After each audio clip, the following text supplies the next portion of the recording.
I ran out of cash. I lost the $1 million account. I should get out of this business. We decided to persevere. And now you're running a $700 million team. From 8 to 10 agents, you're going to go backwards in income. Margins aren't horrible there, but if you want to get out of production, you got to get to 50. And then if you stick at 20, 25, it is no man's land. It takes the same amount of staff to run 20 to 25 agents as it does to help manage 50. You don't want to stick there very long.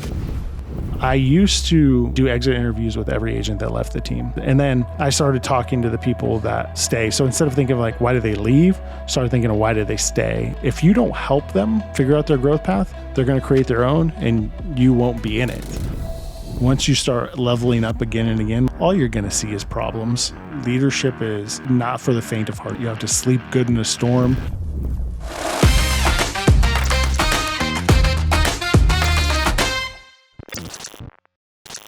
George, you've scaled the business to last year over 700 million, but you've seen how to scale to $1 billion plus in sales. So I want to talk to you about how to scale the real estate business from like, for example, 0 to 3 agents, 3 to like 8 to 10, 8 to 10 to like about 30 to 50 agents, and that 50 or so to 200. Yeah. So can you talk through like 0 to 3 where you're just kind of like a solo entrepreneur. Yeah. And then that versus like the 3 to 8 where you're just kind of like a family business that you mentioned. Yeah. I think a lot of people, the 0 to 3 is, first of all, you got to get really, really clear with what you want to do, right? Like where you want to be in this business, what kind of business do you want to run, right? I think people, a lot of times when you, as they grow and they start building a team, it's because they have more opportunities than they can handle. And they're really good salespeople, right? They may not be really good systems people. They may not have SOPs for everything. They're like, I don't use scripts. And I'm like, yes, you do. You've just internalized it so much that you don't even realize you're using a script, right? And so when you're going from 0 to 3, I think at that point, you have to understand where your best skill sets are, and you want to hire whatever is complementary to you. You don't want to hire you, right? And so for some people, that means hiring if you're a good producer and you're a good salesperson, then hire an assistant. Hire an assistant first, hire a virtual assistant. There's some really good programs out there, some really good real estate VAs right now that are super affordable, right? And so they think, oh, I want to bring on agents first. I'm like, well, you don't even have your system set up yet, right? And so make sure that you get that process, like how to do a listing presentation and understanding all of that before you go on and start hiring agents. And so that's what I see a lot. I'm trying to understand the personality profile of the agents and what might be best fit for them. From that's like 0 to 3 or 4 or 5 agents or team members, right? You might have staff, you might have a showing assistant. So there's a ton of different models for that. But if you're a really, really good producer, that's what I would say. You're probably looking at assistant first rather than agent first, right? But we want to hire our friend. We want to have fun in the industry. But it's not. Agent. Yeah, but it's not complementary. It's not really going to help your business grow. It doesn't help you kind of scale. Exactly, right? You're not improving or growing your business by doing that. There might be a point for that at some point, but I wouldn't start there, right? Going from that, that small team to a team of 8 to 10, which we often refer to as the family aspect, which I would always caution against, calling it very family oriented, right? We're in this together and we're partners, right? But the family aspect can get hard when you really start to wanting to grow past that too, right? And so I struggled with that. Like I had a great team. We still, most of them are still with us today, 10, 12 years later. But what I had to start from there was changing that inner narrative that we're a family. I had to change it that we are partners in this business and my job is to help you grow, right? And that's what it is. Like growth is the vision, always will be the vision. And that's what I start implementing into my conversations with them. I implement into our weekly meetings is like, guys, we're always going to grow. I've got more to give. You guys have more to give. Let's continue to grow this. And so shifting from a mindset of scarcity, because what can happen when you're at a family level, is people are going to get really, really nervous when you start adding more and more people because they see it as a threat. Yeah. You want to eliminate that threat, right? Like we are going to generate more leads. And I think that's like as a team leader, once you get to that 8 to 10, for us and for me, that is one of your big value propositions is lead generation Rainmaker, right? We also offer support, training, coaching, right? And that's, those are, for us, those are the three things that we always try to focus on and know where our value prop is to agents. But yes, making sure that you're talking to agents about a mindset of abundance. We're going to continue to grow, and it's not a threat to your business is super important as you're trying to scale from that 8 to 10 to 50. But let's talk economically, right? Like the economics of it, 3 to 5, when you're a great producer, gonna be really good economics. You're like, oh, my NOI is freaking through the you right? You may not even track you may not even have a P&L at that point, right?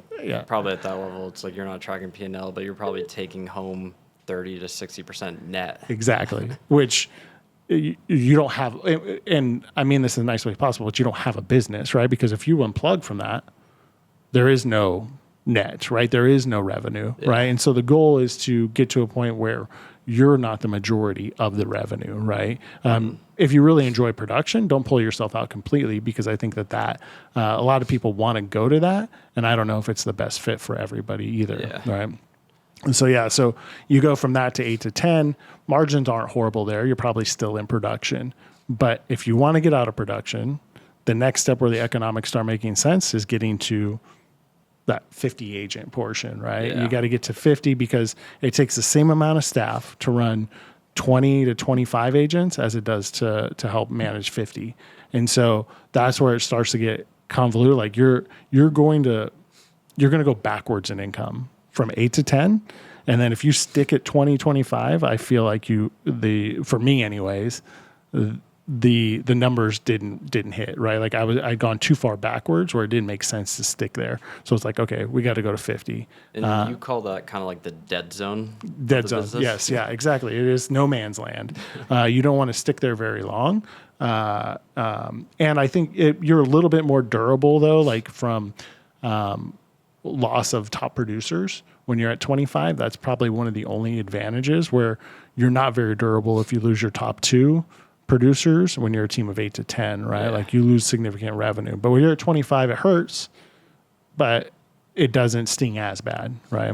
And then 50, it just stings. Like you don't want to lose people. Like you want to retain the talent as long as you can, and you want to build that what we call interdependence between us, right? I don't want a bunch of independent agents. We want to be able to add value to each other in synergy. I don't want a bunch of dependent agents that are waiting on us for all the things for their business to grow, but to put this interdependence together where we work together to grow your business, and help our business grow as well too. So I was curious really quick before we get into like that, like 20 to 50, a little bit more than the 50 plus. When you think of scaling, a lot of that has to be very systematic. And it's like when you're bringing on agents, how much does it matter? Like, I think when you started your business, there was like REO, foreclosures, and then you kind of moved to like Zillow. How important is it to have kind of like a consistent lead source that you can like scale and that so you can transfer that system versus like every agent wanting to open houses, I want to do this, I want to do that. Yeah. Super important from a team perspective when you're talking about company generated opportunities. Like you as the Rainmaker have to have a great lead source that you understand and easy to scale, whether that's YouTube, whether that's you're really good at you have an offshore ISA team and you're really good at converting PPC leads, or you have a Zillow account, whatever it is. As a Rainmaker, you want that to be a pillar of that's your unique selling proposition, right? And so you've got to be able to do that. So, I talked to some team leaders like, no, we just help them nurture their SOI and do. I'm like, I don't know if that's going to continue to sustain or allow you to grow from 8 to 10 to 50, right? And so you do have to have that for sure. Makes sense. And how do you know, like, because you've interviewed a lot of people, you've interviewed a ton of agents, we were talking a little bit about it before, it's like the right fits versus the wrong fits. Yeah. I mean, you're always interviewing for culture. I think that's hands down, the first thing you're looking at. And the way that we look at that is language a lot of times. We also personality profile everybody. We'll get to that a little bit, but simple things in the language. when you're asking why they're thinking about making a move, and a lot of the things are victim related, and going, oh yeah, they told me this, I left this one team because they told me they were going to do this, this, and this, and I was unsuccessful because they didn't do what they said they were going to do, which might be the case, but also it's the language of it puts it all on somebody else, right? Which also shows a very victim mentality. So I'm looking for that. I'm looking for,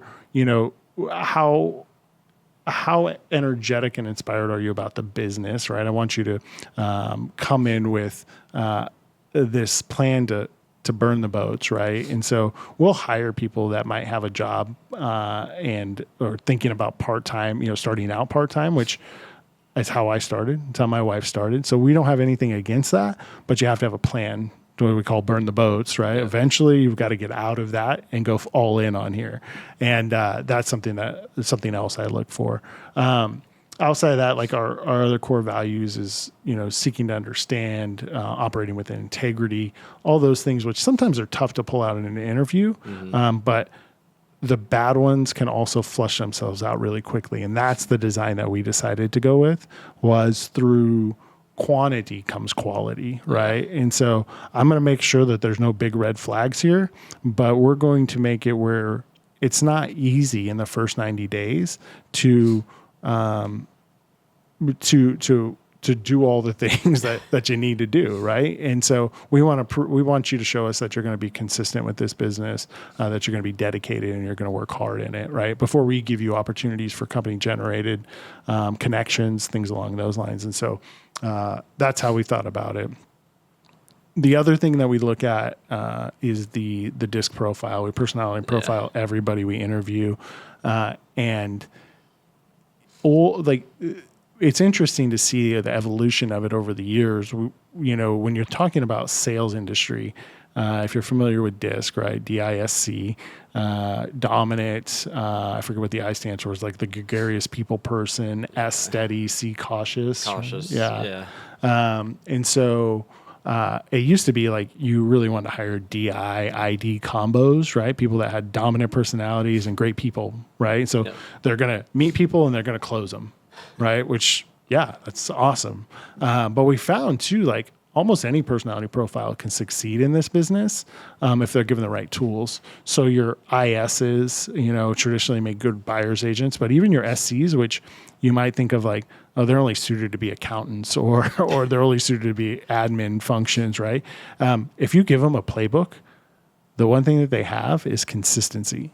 They will follow that playbook. They will follow that recipe over and over again, day in and day out, until the results come. And so that shows up like a D sometimes. Now you got to be able to talk to people. You can't have a personality of a cactus, but at the end of the day, right? Like it's important that you, in all of these, like you are disciplined in your approach, because through discipline you equals freedom. I know it's like a paradox, but it is through that daily discipline we equal freedom. Yeah, and we'll get into like the 30, 60, 90, like your 90-day. But I think that is kind of a sign of like matured leadership, where it's like, for example, an early leader like me or someone else might be like, oh, I want this personality because this personality fit is the perfect fit.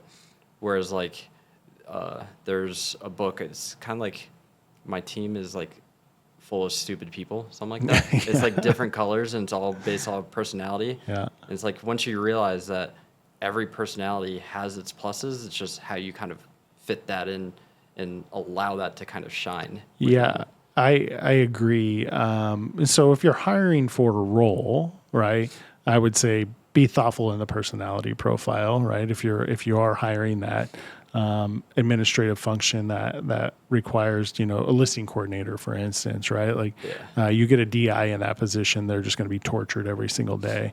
When you're bringing on agents in this 1099 world, that's one of the luxuries we have. It does become this like prove it to me model in the first 90 days with us. But what I found though is like being really patient with people has served us well in the past, right? And so from a staff perspective, we call it, finding the right seat on the bus, because I know you're talented, but maybe I wasn't clear in what the expectations were, right? Maybe you needed more structure and a better ideas on the strategy and tactics to get to this goal, right? And so what I found a lot of times is we didn't give them the tools that they needed. Now there's been a few that, just didn't make it, didn't work. But at the end of the day, being patient with people and getting really, really clear.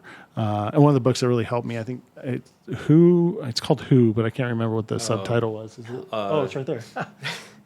Yes, Who by Jeff Smart. Yeah, something about like the right hire, smart. Yeah. Yeah. Well, I think one of the key things that I took away from it, besides how to hire, was what are the key outcomes you're hoping from this role, and getting really, really clear in it, and giving those bogeys to those people. If it's your front desk gal, it could be as simple as like, hey man, the phone can't ring. There can't be more than 2 rings and this needs to be answered, right? We can't miss calls. If it's somebody else, it might be them driving revenue or attachment or whatever it is, right? So the bogeys are different, but everybody's got to have a number or as we call a bogey. Okay. And were you always patient with people on the team? Or I think it's a learned behavior in business and in as you mature as a leader. I think you can be really reactive and just quick to dismiss people. But I've learned over time that it pays better. And it's actually quite a bit more fulfilling to help somebody. When the only goal was to increase your income every year, it turns out that that's not quite fulfilling. But once you get to the point where you're like, okay, how many people can I actually help, and whose life can I change? You have this really timid operational gal that is just brilliant when it comes to systems operations and road mapping things, right? But if in my early life, in my early leadership journey, they would have been gone, right? But now we've created some really great team members and really loyal team members too, just by being patient with people. When you're talking about, like, for example, we're talking a lot about like numbers and systems and like scaling to 50 to like 200, and a lot of people can like look at that and be like, okay, do I just hold everybody to the numbers? Is there like any people side to it as well? And that's where you actually said a thought earlier of like moving from a family to a partnership. Yeah. And Netflix has the like, hey, we're a team, but there's standards on the team too. Yeah. And I'm curious to get like your thoughts on how you handle that. Like, so holding accountability to the standards of the team, or moving from family to partners, it's not easy to do, but I think I'll start with a philosophy on how you lead people there. One of our great books, and one that I require all of our leaders read, is 5 Levels of Leadership. John Maxwell, yeah. And, and it's common language, right? And we have other books like that, Great by Choice. We have these books that all leadership read, and it creates an internal language within the company where you go, hey, why am I not getting the best out of this person? Well, one, you probably, when we say at level 2, but you probably haven't spent enough time connecting, right? You probably haven't spent enough time connecting to get the okay from that person to hold them accountable, right? And so that's one of the ways that we think about, like, okay, accountability and shifting from this to partnership, but you can't skip a level, right? And so I just encourage everybody to read that. And I know, okay, if I'm not getting this, then I got to go back a level. I got to drop back down, and we got to spend some connection time. And then eventually, if that doesn't work out, then that's on them, right? But at the end of it, I want to know I did everything I could to get the best out of that person. And I'm curious how because it's one thing to hire agents, but then it's one thing, like, you guys structure yourself as pods, and I'm sure there's like a leader of the pod with agents, in like teaching leaders leadership, and I'm sure you've had to create a system and structure of how to do that too. Yeah. We follow, so we've created our own version of it, but we started out with EOS. I'm just dropping book name after book name, but Traction by Gino Wickman here. But that was kind of the foundation, this like operating system, right? That we do, how we hold our meetings, how we think about strategies and tactics and quarterly goals, or quarterly rocks, as it's called in the EOS system. And then teaching the team leaders how to grow their business, those pod leaders, focusing on those right things, right? And so quarterly rock for a team leader might be, hey, your top 20 or your top 20% of producers is down, 10% quarter over quarter. What are some ways that we can help get that back up to where it needs to be? And some of it might be level 2 stuff. I need to do a mastermind lunch with them, right? Like I need to take these people out and I need to connect with them more on a level. They haven't been showing up for coaching calls, things along those lines. And so we always go back to that internal language and try to coach our pod leaders to that, but focusing on the key business metrics, but then also focusing on the agents and understanding they're real humans, right? And how can we get the best out of them as well? So what does your like leadership coaching kind of system look like? Is there like a training they have to go through this book and then kind of like level up or something? Yeah, it's ongoing because there's turnover in the pod system, but yes, it is. We have weekly coachings with them. So group coaching, then they have individual coaching as well too. And then we give them templates on how to coach an agent. We give them templates on how to hold the team meeting. Every week comes out with like, here's this week's template. So we have consistency across the board because what metrics do we want to highlight? What is driving from the overall like company goal that we want to drive down? Oh, I'll give you an example of that, right? Like, so one of the goals we have this year, we want to close 2,000 transactions, 650 of those from the list side of the business, right? So we want to close 650 listings. Well, in order to achieve that, we thought one of the biggest threats right now was cancellation rate. In the Phoenix market, cancellation rate, they actually track success rate here, is at 68%. So 32% of listings are canceling right now. I said, hey, our mission is to be 10% better than the market, right? So that's the company. Well, the company goal is 650 closed listings, but we thought the biggest threat to that was actually the easiest needle to move, or maybe not the easiest, but the best bogey was, well, let's at least close the ones we got, right? Like, why not do that first? Make sure that we're providing a better experience. And so now on the weekly team meeting, we make sure that we highlight how that team's doing based on cancellation rate, maybe even broken down by agent. And then we give them tactics to implement if they're off, right? Be like, hey, yeah, you had a high cancellation rate. Here's a couple ideas. Have you tried reverse offers, right? Here's what a reverse offer looks like. You can create a seller generated offer for every buyer agent that shows the property. So get proactive rather than sitting around and waiting. Or let's do a virtual broker open with these 3 other team members that have aged listings, and let's create some feedback forms, and let's what we internally dub roast our listing.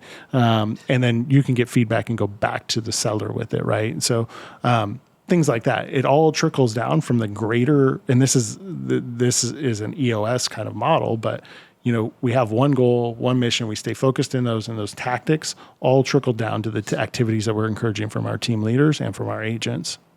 Interesting, because you've said a lot where it's like, for example, one side thing was like the top 20% of agents is down like 25%.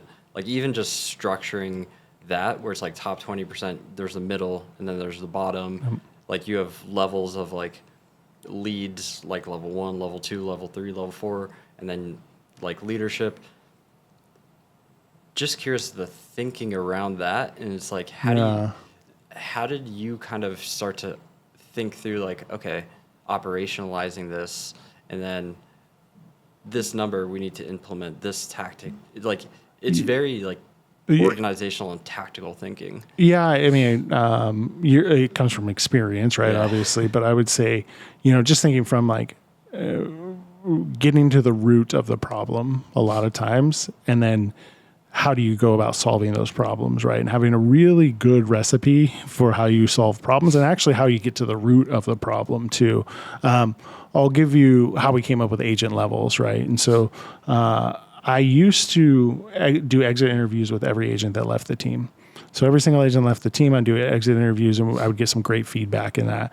A lot of times though, it changed in their lifestyle. Sometimes it was us, sometimes it was them, things out of our control. And while it was good feedback, it also, I don't know if it gave me all the right answers. And then I started talking to the people that stay. So instead of thinking of like, why did they leave? Start thinking of why did they stay? And so trying to build more tools for those people that were raving fans of the team, and wanted to continue to grow. So one of the ways that we went into that was, when having those conversations, I realized that you have to define what's next for people, right? And so we were losing people, what we would call level 3, 4. So these are top producers in the company. We were losing them.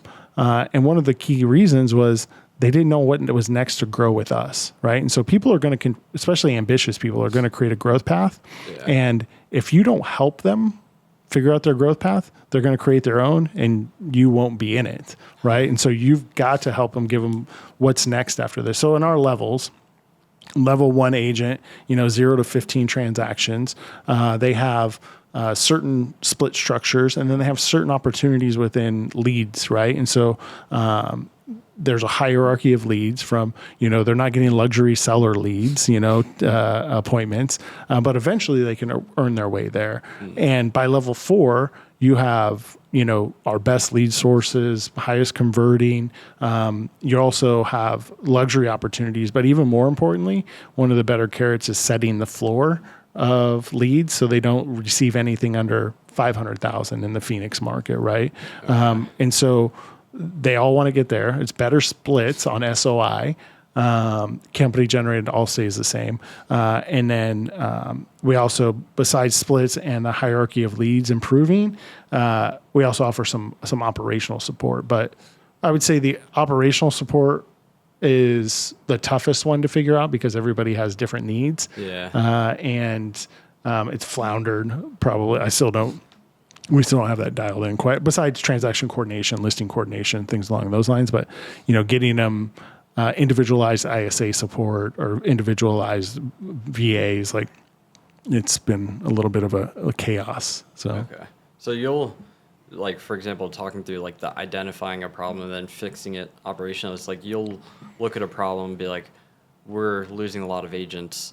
And then you'll go and you'll go into like the weeds of like talking to, for example, the agents, be like, okay, why? Yep. And then you kind of take that back as feedback and you're like, okay, how do we kind of fix this? Exactly. So if retention is an issue, right? That's a broad term. Like, we got a retention issue, right? Yeah. So the way that I think about it is, what we're saying, my level 1s, right? That is a very prove it to me level. You got to show the habits, you got to show the consistency to earn the opportunities, more opportunities within the team. There's a higher rate of acceptable attrition in a level 1 as opposed to a level 3, 4. So when you look at it and you say like, we lost X number of agents, some were not great producers. Some were good producers. Well, let's look at each one of those and get really granular on why we think they left. What was the story they told us? What do we believe? And what is the truth, right? And so getting down to the ground truth on things takes some time and takes some really analyzing it. Like, where did sometimes we lose them and we realized, 80% of their business came from company generated transactions. Do we really have a good conversation with them to break down the numbers before they left on where their business came from, right? And so we realized that, so we gave our team leaders a playbook on how to, hey, if somebody says they want, first thing you need to do, or one of the first things, is go to the economics of it. Like, where has your business come from? Do you realize that it's been this much? And then, the SOIs that you converted also look like they were referrals from this source, right? And so just saying, like, are you ready to do that, right? Are you ready to go out on your own, right? Because it is hard to lead generate. Yeah. So things like that, and that's what creates our tactics, right? But sometimes you can just start throwing tactics around that you think you're going to fix things, and you really haven't got to the ground truth of what the problem is. Yeah, and when you kind of go to solve it, I'm sure you're not necessarily solving it like you have a COO, you have an organization, and I want to kind of get your thoughts on like, how does the organization look and change over time? But before that, it's like, for example, just to create a playbook takes a ton of time. So it's like, to be able to have that, I'm sure also like having the visual roadmap of like the growth,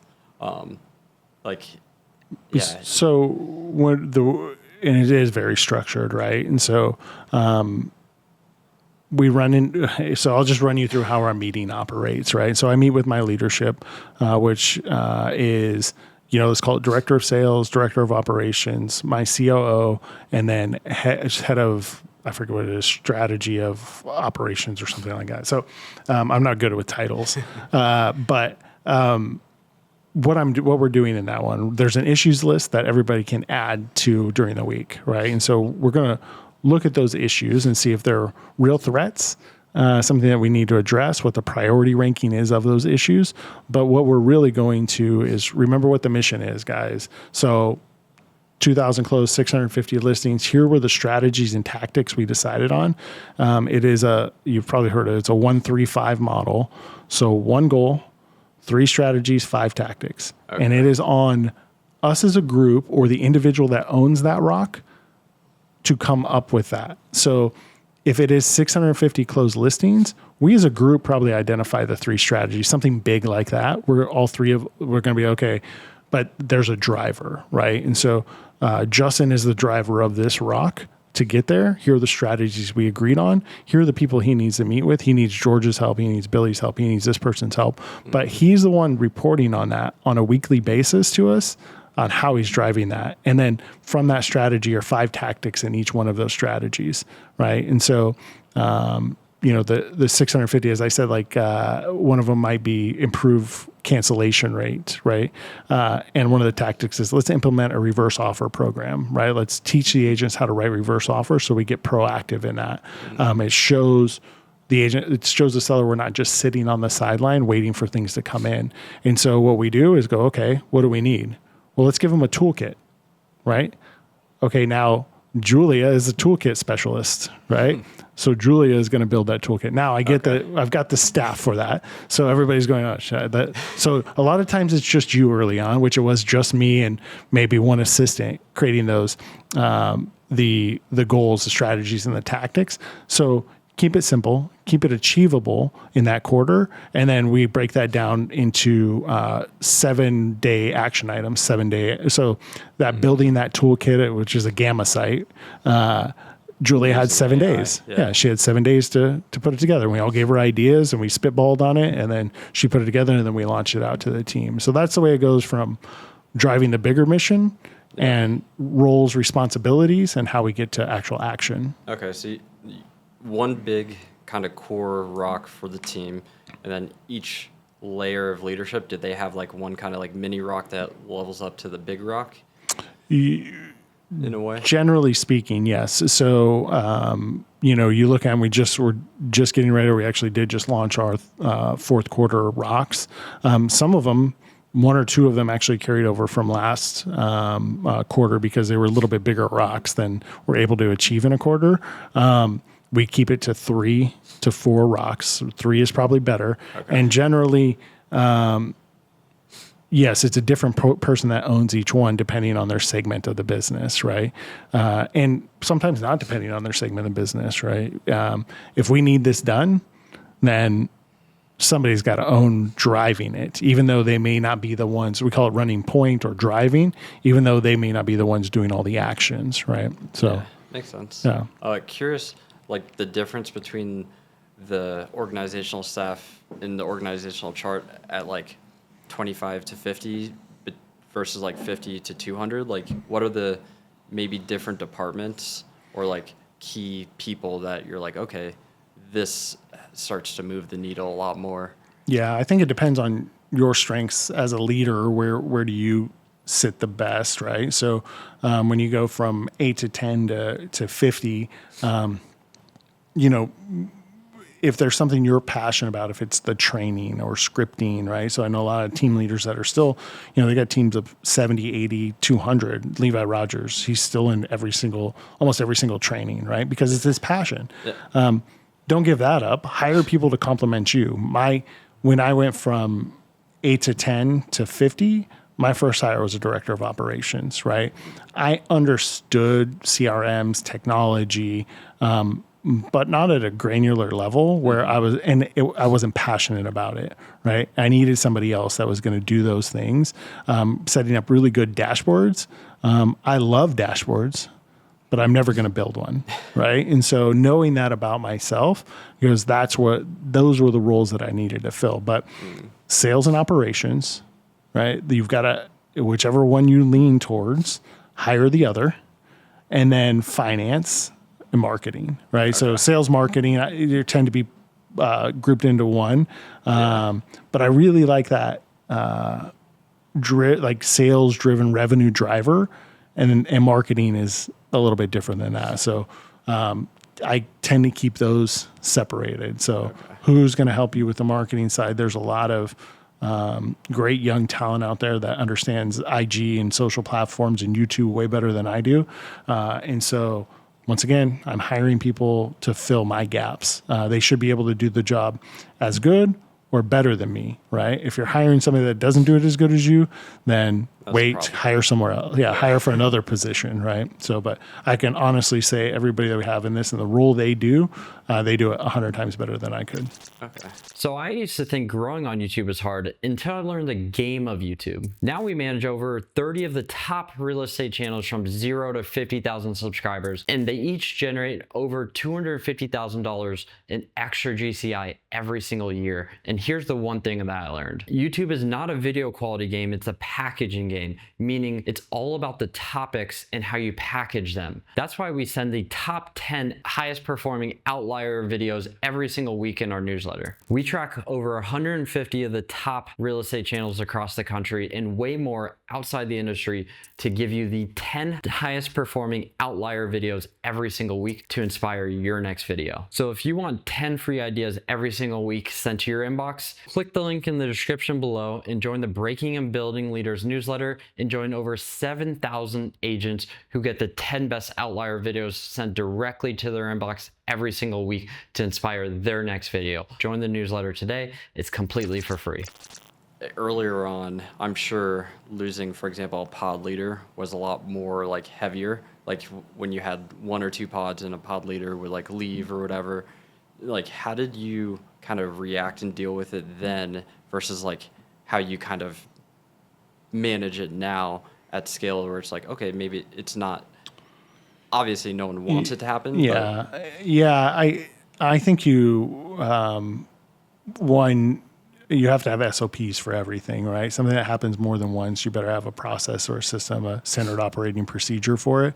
And that includes the cultural aspect of losing a pod leader, right? And so when you lose the first one, you don't know quite what to do, right? You go and try to get your arms around that pod.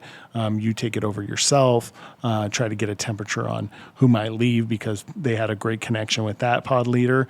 And it happens. And it's like, it happens. I also say leadership is not for the faint of heart. You have to be resilient. You have to sleep good in a storm and understand that,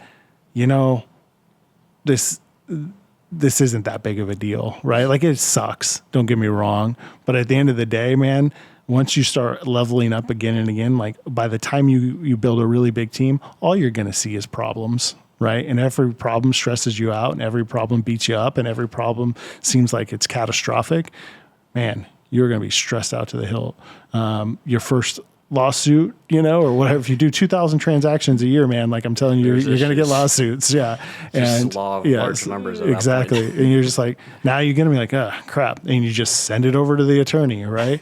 Or a pod leader leaves and you're like, crap. All right, well, what are our steps? What's our process? And we know what we have to do in order to get our arms around it and also know that there is probably going to be some loss and that's understandable. We're going to do everything we can to avoid it, but also I'm not going to beat myself up about it, right? Yeah, because I'm curious that when it comes to like hiring and thinking through hiring, everything takes time. Mm-hmm. It's like you have a month to maybe hire someone, maybe a few weeks if you're able to move really fast, and then 30 days to get onboarded, but 90 days to actually be like probably really fully sitting in the role too. Yeah, if not more, depending on the role, right? If you're, for a pod leader, the first 30 days is probably just working on relationships, right? And trying to understand, maybe they come in with great leadership experience, but what is the way that we do business? How do we operate, right? And so, it can take, 6 months for different positions to kind of settle in. But when I think of hiring, and AI's made it a lot easier than it used to be, but you have to get really clear once again on what that role, what success looks like in that role, right? And you have to be able to articulate it, whether that's in numbers, whether that's project oriented, because sometimes it's not driving a metric or driving a number. Sometimes it's completion of project stuff. And so what am I going to say what the first 30, 60, 90 day, what's success look like in the first 30, 60, 90? What's success look like in the first year? And then after too. So, but I want to give them a really clear picture on how you win with me in the first year, right? And so that's always spelled out for any of my direct reports or any key hires. I'm like, this is what's important to me. And this is how this is how it's going to adapt in the future too. I might have a bigger, longer vision, but really getting clear on first year and even the first 90 days, what success looks like. And does that kind of look like, for example, what's called like a 30, 60, 90 for the first 90 days? And then the first year, is it just like numbers? Is it bullet points? Like roughly, what is that kind of? So let's go, I'll give you an example. Hiring a database manager. Right. So database hygiene, when, we have 400,000 contacts in our database, it is messy. Right. And it always has some level of messiness to it. And you have to go, okay, what's the key outcome I want to see in the first 30, 60, 90 days? One, it's getting an understanding of the segments of our database. Right. And so have this section out, break it down by what's truly opportunities, right, in our database, understand how we operate in our tagging system, right? And so all those things you have to report to me, right, or report to the team, the leadership team on a quarterly basis or even bi-weekly basis, depending on whether it's a key rock or not. And so that's one. But then I would say in the first year, our goal, like in a database, is to generate X number of appointments on a monthly basis from these sources, right? Like, hey, we need to be doing better for our past clients, right? So success in database manager, besides database hygiene and having good campaigns and text message verbiage and hooks and all this other crap, right? That you're managing lead flow in, that's an expectation. That's in the role and responsibilities. But I need to see a return on my investment. Right. And so my return on my investment is more appointments generated, which will lead to more contracts. And so that's going to be a key outcome. They're going to know you won with me this first year or you didn't because you didn't drive towards this. All this other stuff is role responsibilities, but this is how you're going to win with me. This means the most. Okay. Yeah. Giving them the outcomes that they need to hit. Yep. And you mentioned earlier, like the first 90 days is kind of where you weed out, and it's like you expect to maybe hire 150 agents. Yeah. And 90 of those will be gone, for example. Like, how do you, what does that like look like where it's like, what's that? It's boot generally, camp? yeah. So it's a deselection, right? So there are some agents we offboard just based on conversations and synergy, but at the end of the day, they show us, right? But in the first 90 days, what we're asking them to do is specific training. Some of it is mundane, boring training, but are you willing to check this box to be able to receive the opportunities? Here are the success stories we have. Here are the people that we've helped. Here's what you could do too. Are you willing to do some of the mundane hard work, or not even hard work? It's just check a box, guys. Show up for something. And if you don't show up and you don't do those things, then you can't move on to the next step. Right. So if you want to get on company generated leads, there's several boxes that you have to check: videos you have to watch, meetings you have to attend, coachings you have to attend, set up your goals, all these things. And a lot of people fall down in just checking the boxes. Yeah. Right. And so they'll deselect because they never got to the opportunity.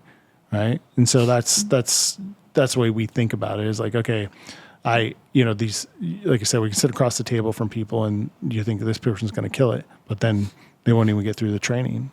So yeah. And curious, like with all of this, I'm having access to the numbers is probably like one of the most important things. But for example, building that out using like Databox or like Google Sheets or like Microsoft Power BI is beyond a lot of people. It's beyond me. yeah. Like, one, do you think there's kind of levels to that data? It's 100%. We started out with a simple Google Doc that I just went in and filled out data from the CRM for each individual agent. When we were 8 to 10, it was like, how many calls, how many contacts, appointments, whatever, the stuff that makes is important. Yes, that matters. And then, escrows and closings, right? It was a CSU essentially, what they track in that, or any you can use on the back end of a CRM. So that's where I would start, show them these. We look at this every day. This is our dashboard, guys, or every week.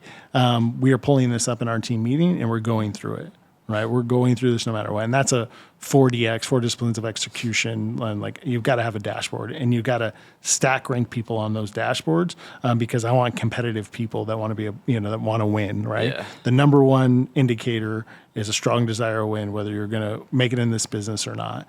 And so, that's where you start. And eventually it gets into, you're using other dashboard systems. Where we're at today, we use a BI software called Grow, which gives us all of our information, which you can automate things into, and it's a beast. But it's way nicer when it's like automated. You can look at it anytime. It's real-time data. Yeah, it is nice, except when it breaks and you don't know what somebody updated their API and you're like, was this Sisu? Was this QuickBooks? Which one is it? Yeah. And so then you got to figure that out. But we have smarter people that know where to go on that. Yeah. Makes sense. Yeah. So curious, going from like the dead zone to like the 50 to like 200, what do you see as like the biggest mistakes that you had to learn and like the leadership things that you had to learn as well? Yeah, I think we had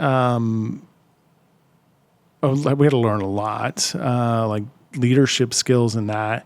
As you start changing from you're not the pod leader to hiring that pod leader and then coaching them along the way, you've got to become a really good communicator. And that's something across the board. Great leaders are great communicators. And I don't know if I actually was a great communicator early on. But even as something as simple as, my marketing gal coming to me and showing me, something we're posting on social, and I don't like the hook, but I could just say, nope, I don't like it, but explain why you don't like it and how it could be better, what you think could be better. Right. And so, you've always got to go that next level and take the time and go deeper, and trust me, you'll get less questions and you'll get people that are more empowered. Right. And that's the goal, is to grow those people to be more empowered. Going from 50 to 200, I also had to understand what the agent to leader ratio, what the right ratio was, how many agents could fall under one leader and still have the connection. We can still help them grow, and they can feel connected, right, across not just to the leader, but to the team. Yeah. It starts to tap out there at 50, man. It really is probably like 35, 40. And so how do you duplicate that? Well, you got to hire another leader. Phoenix is a great market where you can go, we don't have to expand outside of your, if you're in a small community in Connecticut, you're going to have to go to another MLS, right? Yeah. The beauty with Phoenix is it's a 90,000 transaction market. As soon as we said, okay, 50 agents in this pod is about the best we can do. Let's move to another region. Let's open an office in another region, find another pod leader, and use this as our hub. So expansion within the Phoenix market is like expanding into 4 or 5 different markets, right? Yeah. Did you have to learn that, like, the number of efficiencies is like maybe you start at like 8 to 10, and then you're like, okay, maybe a pod can do 20 to 30? Yeah, I think for, just economics in general, you're always trying to push that ratio. Yeah. And it does. It starts small, and you're like, yeah, I think really they can only handle 10. And then you're like, well, shit, this is not very, the economics don't make sense at 10. I can't pay you, and you hit on target earnings that makes sense for you to want to continue to do this. So it needs to be, where do we need to be for the economics to make sense for that leader, and the economics to make sense for the team, and the connection be there for the agents. And that's where we landed, right? It's still profitable for us. They can have a good 6-figure income if they're running a good office, and the agents feel connected, right? And so that took time, but you tend to, some people over push, I think, but I think also we tend to under, right? Like, oh, 10 probably sounds about all they can handle in agent-wise. I'm like, no. What are you asking them to do? Then let's add more support around them, more VAs. Because that alleviates capacity. Yes, exactly. Yeah. Where's the highest and best use of their time?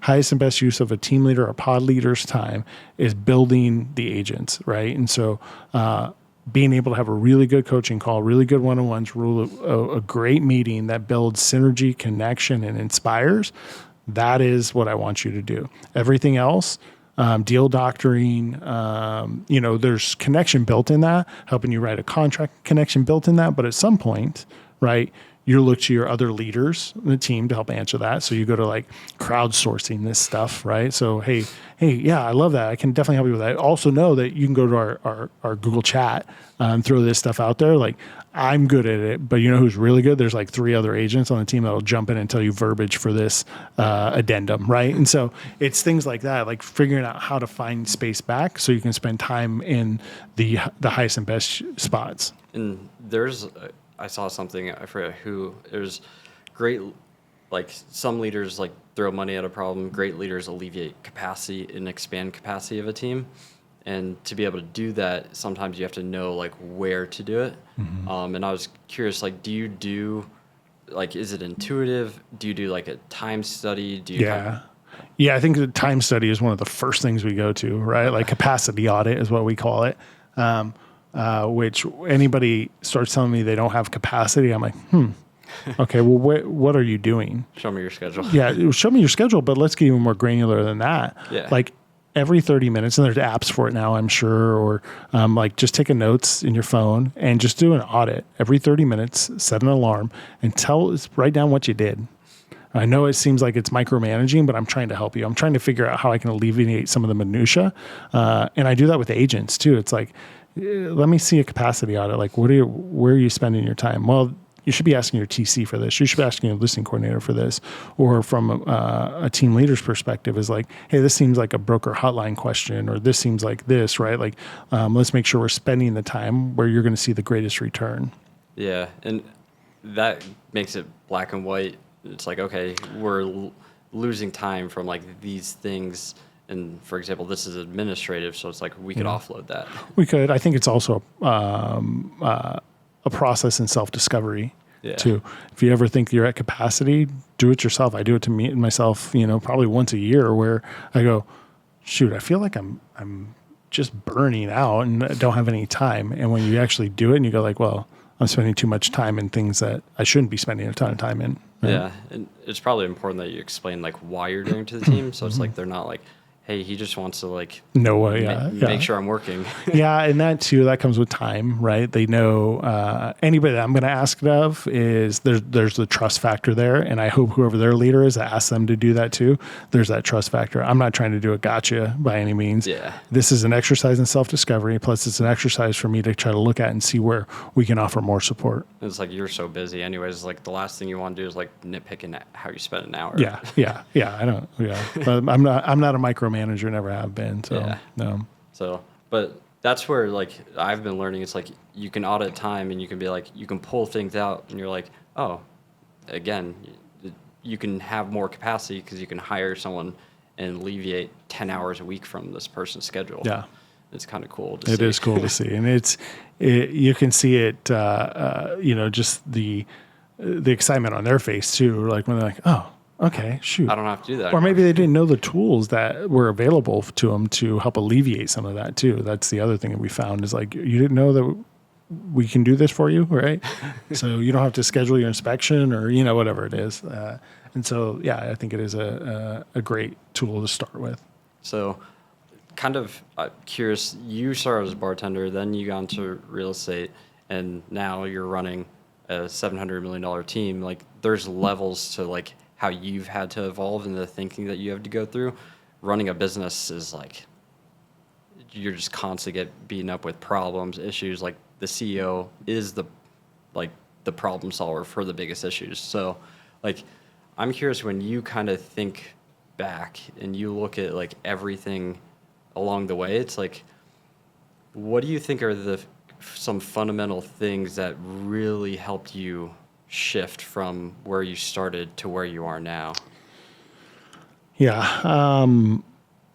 One, I think marrying the right person helps a ton. So I'll say that.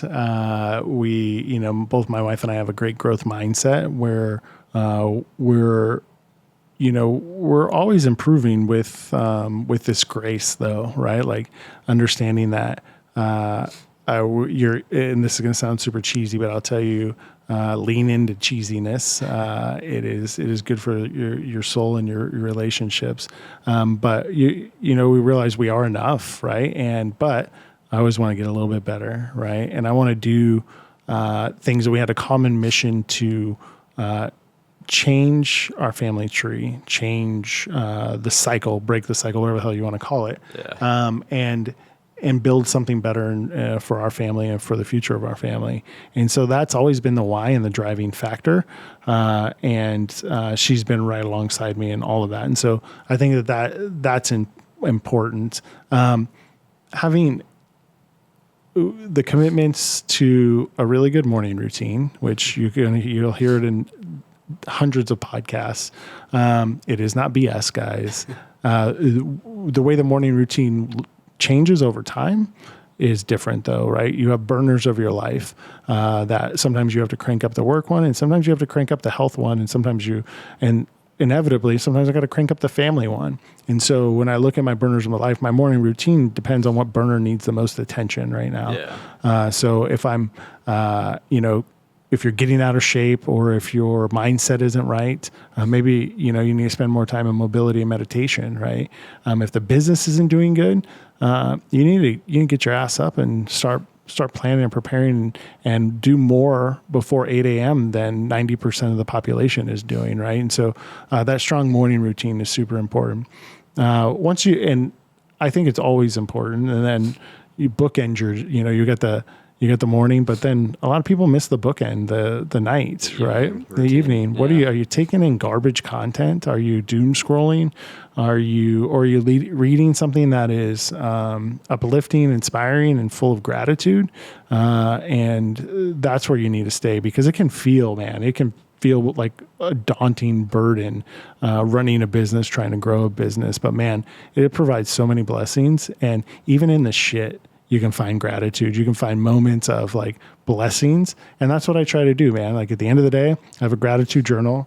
I write 3 things down, and usually it's one of the biggest problems I had from the day. And you try to find the good in it. Like, how did this actually help me? And it's not always easy, but you're looking for the good, man. But if you look for the crap every day and that's what you focus on, you're going to feel really crappy. So those have been good ways of doing it, and not being committed to somebody else's morning routine. Know what you need in the moment and focus on that.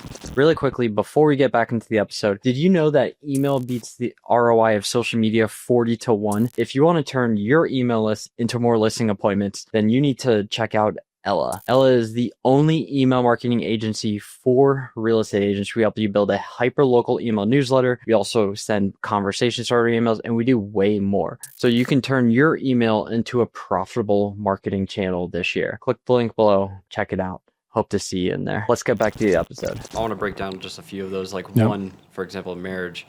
What do you think is kind of like a true tell of like, okay, this is the right person? Because ultimately it's like, that is the person you're with the most, the longest. So it's like, how do you know when they're right versus wrong? Especially being like a business owner. Yeah. Growth mindset is probably number one. Like, I want somebody that is passionate about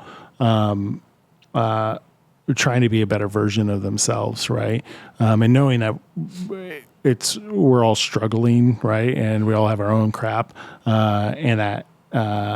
I think that's number one. And my wife and I weren't always great communicators with each other, but finding somebody that has the ability to be a good communicator with you, and we are not putting blame on others. We're not putting blame on each other. Like, I know anytime there's a challenge between us, the first thing I'm looking at is me, rather than her. I'm not putting anything on her. I'm going, I've got ownership in this. What do I need to change, and start there? And so my wife and I weren't always like that. Although I think in our hearts we were, but finding that person that shows those little qualities early on is super important. And somebody you can have a great conversation with and makes you laugh is another good bonus too. Yeah. Yeah. Those are good. Yeah. The other thing that you said, health, I think that's probably like, it was very underrated, and now it's starting to get a little more like propped up, because I think it's like one of the most important things as a leader. It's like you have to keep yourself healthy, or else like how do you deal with all the other problems if you have a problem? Yeah. And like what do you have to learn on that side, and like what do you think is helpful there? That's a good question. Health is super important to me, but also not obsess about it either, right? And so you can, as a great, good type A person, we tend to go and obsess over things. And so trying to figure out where that balance is, understanding that we're trying to control a lot of things. We're trying to control, longevity and how we feel and all of this. And a lot of it starts in your headspace. But so while we might go in and try to squat our max or bench our max, I'm telling you guys, like, the best things you can do is make sure you're taking the time for your headspace and for your mindset over everything else. Like, that's going to make you a great leader. Control is an illusion, is the other thing that became abundantly apparent. Do the best you can, but the answer is probably surrendering to a lot of these things and just going, okay, I'm going to do the best I can. And in this season of life, this is what like good health looks like to me, right? And make it achievable, and don't beat yourself up every time you don't hit it. It's kind of like the Surrender Experiment. I don't know if you read that book. Yes. Michael. Gosh, dang his last it. name. Yes, yeah. That's one of my. And it's so funny I can't remember his name, but yeah, I love his work. So Surrender Experiment. And then I forget what his other one was, but yeah. Yeah, he has a few. Yeah. And you also mentioned like meditating. Were you always into that, or? No, I think that, eventually the pressure breaks you. Right? So you're like, well, this can't work. I think early entrepreneur, early business owners, we just grit our teeth and go through it. And like, I'm going to outwork everybody, which I don't think is a bad philosophy, seasons of life. Mm-hmm. But I'm telling you can't keep it up for 25, 30, 40 years. Right. And so, there is a season that grit your teeth, get through it, right? Balance might be a little more in the work world than everywhere else, but you may not have that family yet. You may not have all those other things pulling you down, right? And so focus on that. But yeah, I would say that I wish I would have probably started meditating much earlier and leaning into my faith earlier in life than I did. I would have. Who knows where we would be if I would have done that in my 20s instead of waiting until my late 30s. Yeah, meditating is the one of the things that's eluded me probably the longest. Yeah. So, yeah. Just curious. Yeah, it starts somewhere, right? Like there's good apps for that now too. But yeah, it's a daily ritual now, even if it's 2 minutes, right? But ideally 15 minutes of it, but it doesn't. The world doesn't always work out for me that way. Yeah. So just a few like quick rapid fire. Like, yep. What is like one person or podcast that you just like religiously follow? It doesn't have to necessarily be in the industry. I could listen to Founders podcast over and over. Like, I just love hearing from other entrepreneurs and their stories and the real side of it. So those entrepreneurial autobiographies, and then listening to them makes it much easier. What I like is that it's not.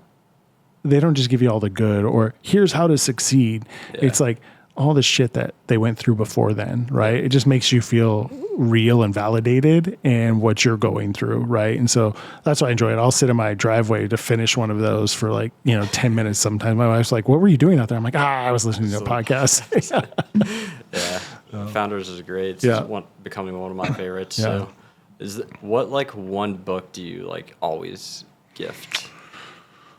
There's a few of them, but I would say the first and foremost that I'm consistently giving is 5 levels of leadership, right?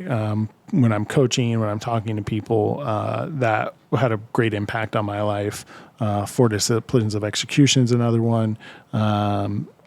Great by choice, good to great, like all of those, like depending on what their need is. I like a lot of Brene Brown stuff too. She's good. She's amazing. Yeah. So, my female agents, I might gravitate more towards that, right? But I would say inevitably probably the one I give most is 5 levels of leadership. Nice. Yeah. And what's like one weird way that, or like maybe different way that you use AI currently? Gosh, yeah. There's a couple, but I would say as myself personally, we're using it in several different ways within the team. The gratitude journal that I talked about, where I actually write down 3 things, and I walk through my day, and I journal into AI now, and then I have it respond to me, and I'm like, I like respond, and I'll save things to like core memory kind of stuff that I may want to pull back up when the kids are older.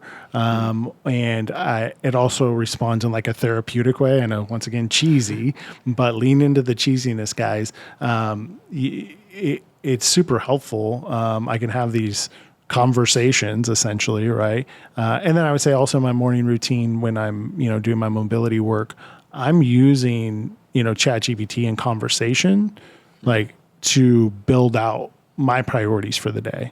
So, I love writing pen to paper, but with today, like with the mobility that I have to stay and to continue to do the things I want to do, it was blending into the two. And I'm like, okay, how can I make these both? So I call it, and this is actually Atomic Habits, habit stacking.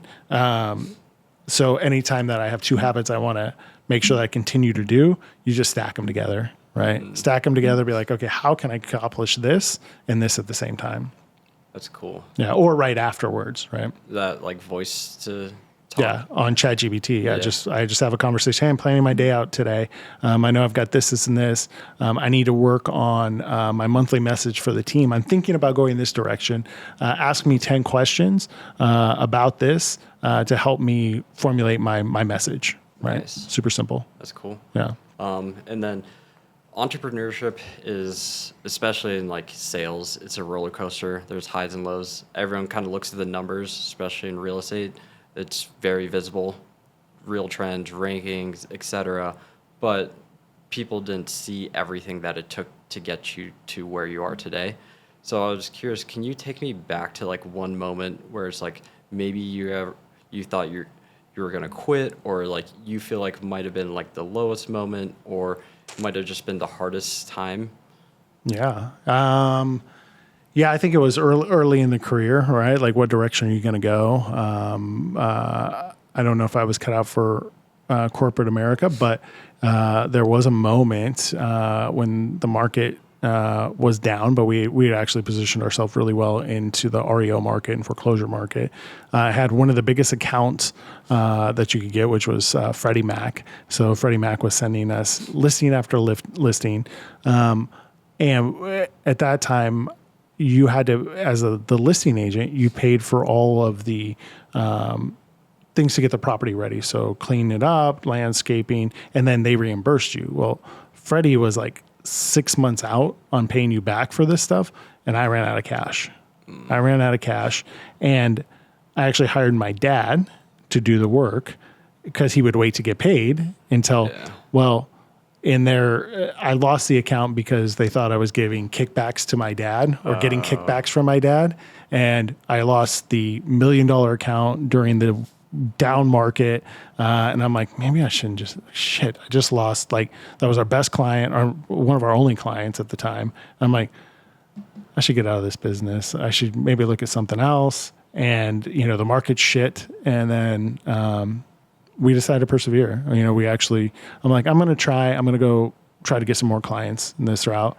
And we ended up landing, a few more. So it all worked out, but that was probably my lowest moment, especially when it was like supposedly an ethical issue, which, yes, it was, you're not supposed to hire a family member, but at the end of the day, I knew I wasn't doing anything wrong or unethical, but it was black and white. So that was a tough moment for me. Yeah, and then Yeah. just having persistence through it Yeah. as well. Yeah. And so one thing that is kind of going on is like a little bit of consolidation within the industry. And I'm just curious, like, what you see as like the future of like teams and brokerages. Like, what do you think? Either one, you can take either side. Like, they should build for the agent. And what do you see as the future? I guess. Yeah. Okay, so we'll go both team and brokerage. We can give all these AI tools and different tools to our agents and say, hey, go, it'd be great if you did use this and did this. At the end of the day, we want to build a do it for them model, right? And so us having, whether it was transaction coordination, lead follow-up, listing coordinations, repeat referral campaigns, all powered by AI. How can we do those things on behalf of our agents? Those things that get caught or get deprioritized. That's the way I think we need to be thinking about technology and moving forward in the future. With the consolidations, I'm biased on this, but this is an entrepreneurial industry, and I think it will be. We can talk about the human element, but Compass acquiring Anywhere, some of the Zillow stuff that's in the news, like all of this stuff to me is, I don't see a big impact on how we do business. Not today. And it's a fractionalized industry. It's like, and it's a bunch of entrepreneurs, 1099 workforce that it's going to be hard to change behavior. Right. So when Anywhere was acquired by Compass, and I know Robert, many conversations with him. I think smart, bold move on his part, but I see it as an opportunity to recruit from anywhere. Right? Like I'm like, where's the opportunity here? I think I can recruit these agents, right? So that's the way that I think about it. And it's just another way to grow. It's just acquisitions. It's mergers. it's a model that could work and could not, but it'll take years and years to figure out if this actually worked or not. Yeah. Right? So if people want like more, where should they go to follow you? Yeah. So at Laughton Team, Instagram, where we post most of our stuff. I do on my personal one at George Laughton on Instagram is, quite a few things here or there, but yeah, check us out or always email me directly at George at Laughton Team, here to help. One last question. If you could only leave like one parting message to your kids of like what leadership, like world-class leadership means to you, what would you say? Geez. Be curious, I think. That to me, ask really good questions, help people get to self-discovery and the roots of problems, but leadership, good communicator, and stay curious would be my two things.